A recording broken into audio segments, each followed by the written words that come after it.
The fasting glucose number came back at 110. 5 years earlier, it was 85. You changed nothing. You ate the same food, maintained the same weight within 5 pounds, walked the same neighborhood. The physician said insulin resistance. You asked what changed. The answer you received was vague. Your body is not processing sugar as well. You left the office with a diagnosis you could name but not explain. Your cells pulled the insulin receptor off the surface.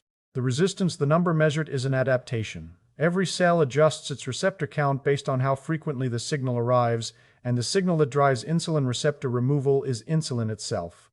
Decades of frequent meals, snacking between them, glucose spikes driving insulin spikes, each spike pressing the receptor, trained the cell to reduce its sensitivity by removing the antenna that receives the signal. The resistance was the cell protecting itself from a signal that arrived too often. The spicy food discussion described TRPV1 receptors being pulled off the cell surface through clathrin-mediated endocytosis after repeated capsaicin exposure. Identical cellular machinery, different receptor, same physics. The cell that stopped responding to capsaicin and the cell that stopped responding to insulin both pulled their receptors off the surface for the same reason. What does insulin actually do at the cell surface, and how does removing the receptor prevent it? Insulin arrives at the cell membrane and binds to the insulin receptor, a protein that spans the membrane with its binding site facing outward and its signaling domain facing inward. When insulin binds the outer domain, the inner domain activates. The activation is mechanical.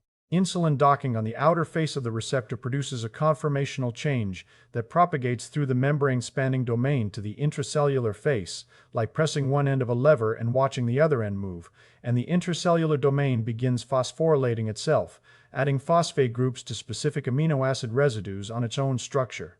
The self-phosphorylation is the signal. Each phosphate group added to the receptor's intracellular domain creates a docking site for the next protein in the signaling cascade. Signaling cascade runs through a sequence of proteins inside the cell, each one activating the next, amplifying the signal at each step. The final output of the cascade is a command to the cell's internal storage compartments: move the glucose channels to the surface. GLUT. 4. Glucose transporter type 4. These are the channels glucose uses to enter muscle cells and fat cells. Without GLUT4 in the membrane, glucose cannot cross.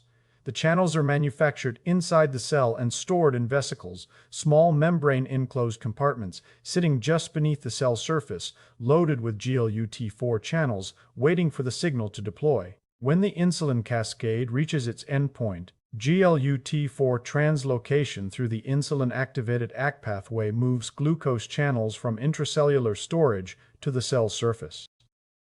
Cech described this mechanism in the Journal of Clinical Investigation. The cascade phosphorylates a protein called AS160 that normally tethers the GLUT4 vesicles in place inside the cell. The phosphorylation releases the tether. The vesicles, now free to move, travel along actin filaments that the signaling cascade simultaneously remodels to create a clear path from the cell interior to the membrane surface. When the vesicle reaches the membrane, snare proteins on the vesicle surface dock with matching snare proteins on the cell membrane, the same vesicle fusion machinery cells use for every membrane insertion event. The vesicle membrane merges with the cell membrane. The GLUT4 channels sitting in the vesicle membrane become part of the cell surface. The channels open. Glucose flows in through the newly inserted pores, each GLUT4 channel transporting glucose molecules one at a time from the bloodstream into the cell interior.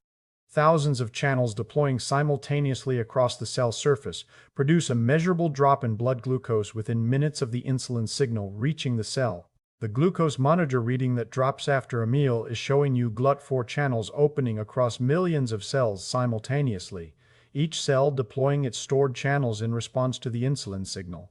Speed of the drop reflects how many receptors are available to hear the signal and how many GLUT4 channels each cell can mobilize in response. A faster drop means more receptors, stronger signaling, and more channels deployed per minute. A slower drop means fewer receptors, weaker signaling, and fewer channels opening per unit time. The glucose monitor is measuring your receptor status in real time, meal by meal. The blood glucose level drops because the glucose that was circulating in the bloodstream now has a door to enter the cell. Insulin did not process glucose. Insulin did not convert it, break it down, or metabolize it. Insulin opened the door. The glucose entered under its own concentration gradient, flowing from the higher concentration in the blood to the lower concentration inside the cell through the GLUT4 channel the insulin signal deployed. Every step of the glucose's journey from the blood into the cell depends on GLUT4 being present in the membrane. Without the channel, the glucose circulates past the cell surface, unable to cross, accumulating in the bloodstream while the cell inside starves for the fuel floating just outside its wall. An antenna on the roof receiving a broadcast signal. The broadcast is insulin. The antenna is the receptor. The signal travels down the surface receptor cable into the house and tells the household to open the front door. Glucose enters through the open door. Remove the receiving equipment. The broadcast still arrives, but the house cannot hear it. The door stays closed. Glucose remains outside. I experience the signal receiving hardware analogy differently. The evening the receptor physics replaced the phrase processing sugar in my understanding of my own fasting glucose number. The cells were not broken. The doors were not damaged. The glucose channels were sitting in their storage vesicles, fully functional, waiting for a signal that was no longer getting through because the cell had removed the surface receptor that receives it. The machinery was intact. The communication was interrupted. The distinction between broken machinery and interrupted communication is the most practically significant distinction in the insulin physics, because broken machinery requires repair and interrupted communication requires only that the signal environment change. The cell did not need fixing. The cell needed a different pattern of stimulation, and the receptor adjustment would follow the pattern change. Why does the cell remove the receiving equipment? Chronic overstimulation. When any receptor receives its signal too frequently, the cell responds by pulling the receptor off the surface and storing it inside the cell in endosomes. The process is called receptor downregulation, and it operates through clathrin-mediated endocytosis, the same cellular machinery the body uses for every receptor type. Clathrin coat proteins assemble on the cytoplasmic side of the membrane, the coated pit pinches off, and the receptor is pulled into an endosome inside the cell. The insulin receptor feeds through this system whenever the chronic stimulation threshold is exceeded. Fewer receptors on the surface means a weaker response to the same signal concentration. The cell has turned down its sensitivity. Downregulation is proportional to the frequency and magnitude of the stimulation. More frequent insulin spikes produce more receptor removal. Higher insulin peaks produce more receptor removal per spike. The cell reads the pattern of stimulation and adjusts its receptor count to match. If you eat 3 meals with no snacking, you produce 3 insulin spikes per day, with hours of low insulin between them. The receptors have time to recycle back to the surface during the low insulin windows. If you eat 6 times a day with snacking between meals, you produce 6 to 8 insulin spikes with minimal recovery time. The receptors are pulled off faster than they return. The net surface count drops across months and years.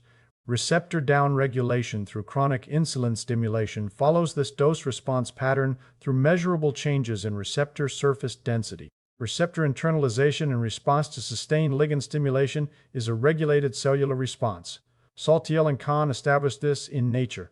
Now, the downregulation is a spiral. Fewer surface receptors means a weaker cellular response to the same insulin concentration. The pancreas detects the weakened response through the blood glucose that remains elevated after a meal. The glucose that should have entered the cells through GLUT4 stayed in the bloodstream because the doors did not fully open. The pancreas responds by producing more insulin, louder signal to compensate for the reduced signal receiving hardware count.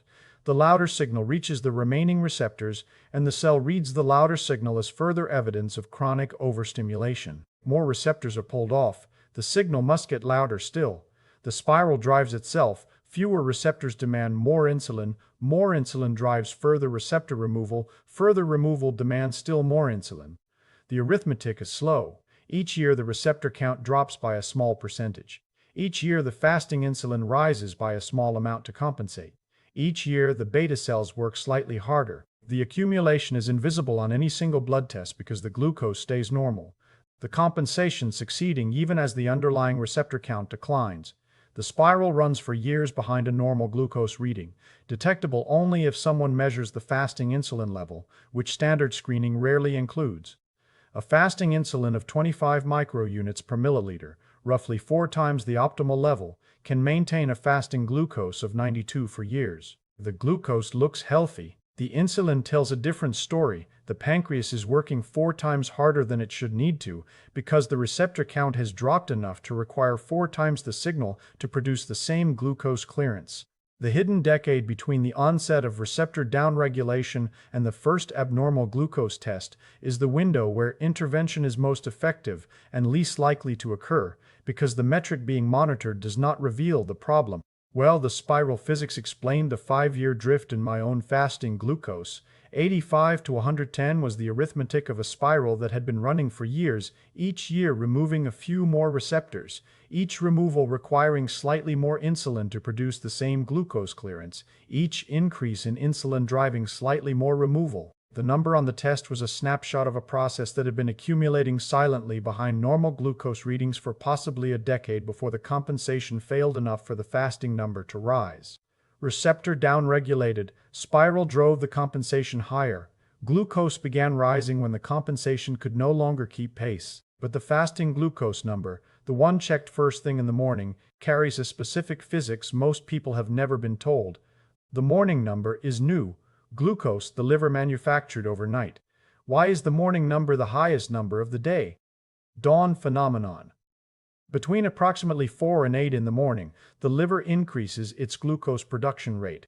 Cortisol rises as part of the circadian awakening response, peaking 30 to 45 minutes after waking. And cortisol stimulates hepatic gluconeogenesis, the liver converting amino acids, lactate, and glycerol into glucose molecules, and releasing them into the bloodstream. The production is necessary. The brain requires glucose overnight. The muscles need a ready supply for the physical demands of waking. And the cortisol surge ensures the liver produces it. The system works perfectly when the insulin signal can regulate the production rate. The liver produces glucose. Insulin says how much is enough. The liver listens and modulates its output accordingly. When your liver insulin receptors are fully functional, insulin suppresses this overnight glucose production. The liver hears the insulin signal, reads it as enough glucose is available, stop manufacturing more, and reduces its output. The fasting glucose stays in the normal range because the liver's production is held in check by the insulin signal it can hear. When your liver insulin receptors have downregulated, the liver cannot hear the suppression signal. The insulin is circulating. The liver's receptors have been internalized through the same downregulation that affected the muscle cells. The liver keeps manufacturing glucose because the signal telling it to stop is not getting through. The glucose it produces adds to whatever residual glucose remains from the previous day's meals. The fasting number rises. Hepatic failure to suppress gluconeogenesis in response to insulin is a primary driver of elevated fasting glucose. Samuel and Schulman documented this in Cell Metabolism.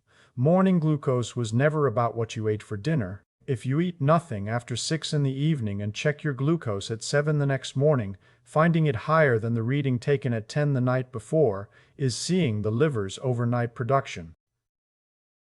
The glucose went UP while you fasted, because the liver manufactured it and released it into a bloodstream whose insulin signal was too weak to tell the liver to stop. The morning number was about what your liver produced while you slept. Driven by a cortisol signal, the liver followed, and an insulin signal the liver could no longer hear. 110 at 7 in the morning. I had eaten nothing for 12 hours. The glucose was new. The liver manufactured it overnight because its insulin receptors had downregulated along with the muscle receptors, and the cortisol that rises every morning to prepare the body for waking drove the production the insulin could not suppress. The number on the meter was a readout of hepatic gluconeogenesis, not dietary residue, and then the organ compensating for the entire system, the pancreas, has been running at maximum output for years. The physics of what happens when the compensation can no longer sustain itself is the physics of the transition from insulin resistance to type 2 diabetes. What happens to the pancreas after years of overproduction? Beta cells in the islets of Langerhans produce insulin. When the body's receptor count drops and higher insulin levels are needed to maintain glucose clearance, The beta cells increase their protein synthesis rate to produce more insulin per cell. The compensation works. For years, sometime compensation. This is the phase that lasts for years, sometimes a decade or more. The glucose is normal. The physician says the numbers look fine, and the spiraling insulin resistance accumulates silently because the metric being checked, glucose, is still being held in range by a pancreas that is working harder every year to maintain it. The fasting insulin level would reveal the compensation. The fasting insulin is rarely ordered. If your physician has been tracking fasting glucose annually and the numbers have drifted upward by 5 to 10 points across a decade, the glucose is telling you the compensation is beginning to fail. The insulin level, if measured, would reveal how long the compensation has been running and how hard the pancreas has been working to maintain the number the annual test reports as borderline. Compensation has a cost. Beta cells running at maximum protein synthesis capacity for years accumulate stress in the endoplasmic reticulum, the organelle that folds and packages the insulin protein. Proinsulin, the precursor molecule, requires precise disulfide bond formation in the endoplasmic reticulum lumen to fold into functional insulin. Chaperone proteins, particularly BiP, assist each molecule through the folding process.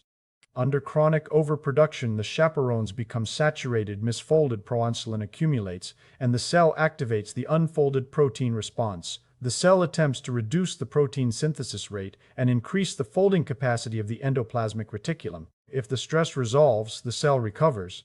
If the demand continues at maximum, the folding machinery cannot keep pace. Misfolded proteins accumulate, and the cell activates its programmed death pathway. The beta cell sacrifices itself rather than releasing defective insulin into the circulation. Beta cells begin dying.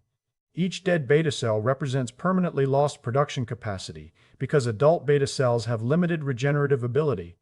The insulin-producing population shrinks. The output that was maintaining glucose control despite the elevated resistance starts to decline. The compensation that sustained normal glucose for a decade fails. The fasting glucose rises above the diagnostic threshold. The diagnosis changes from insulin resistance to type 2 diabetes. Beta cell exhaustion through chronic overproduction and endoplasmic reticulum stress follows this timeline through measurable stages of declining beta cell mass. Beta cell apoptosis from sustained compensatory hyperinsulinemia is a primary mechanism in the transition from resistance to diabetes. Cerf described this in Frontiers in Endocrinology. Transition from resistance to diabetes is a production failure following years of overproduction. The cells that compensated exhausted themselves compensating. The receptor downregulated. The spiral drove the compensation higher. The liver manufactured glucose overnight. The pancreas exhausted itself. Every stage was an adaptation or a consequence of adaptation, and the adaptation is reversible, because the receptors the cell pulled off the surface are stored inside the cell, not destroyed. What reverses the downregulation? 3 inputs, each targeting a different component of the signal pressure that drove the receptors off the surface. Meal spacing. Fewer meals means fewer insulin spikes, means more time at low insulin. Between meals means less receptor internalization pressure. The 3 meals without snacking pattern provides insulin cycling, spike, recovery, spike, recovery, spike, overnight recovery. The recovery windows allow receptors to recycle from endosomes back to the cell surface. Constant grazing eliminates the recovery windows. The arithmetic is specific. After each meal, gastric emptying and the resulting insulin peak take approximately 3 to 4 hours to subside to baseline. A recovery window of 2 to 3 hours at low insulin allows receptor recycling before the next meal drives the next spike. 3 meals with no snacking provides 3 recovery windows per day. 6 eating events provides 0 recovery windows because each spike overlaps with the preceding spike's clearance phase. Walking after meals. Muscle contraction activates a second pathway to GLUT4 translocation that bypasses the insulin receptor entirely. The postprandial walking interception, the 20-minute walk after eating, clears glucose through the exercise pathway without requiring insulin. Blood glucose drops. The pancreas produces less insulin in response. The signal frequency decreases. The receptor downregulation pressure eases. The exercise pathway does double duty, clearing glucose and reducing the insulin signal that drives the resistance. The first walk after dinner changed the arithmetic. The evening my glucose monitor showed the drop in real time. The bypass key worked.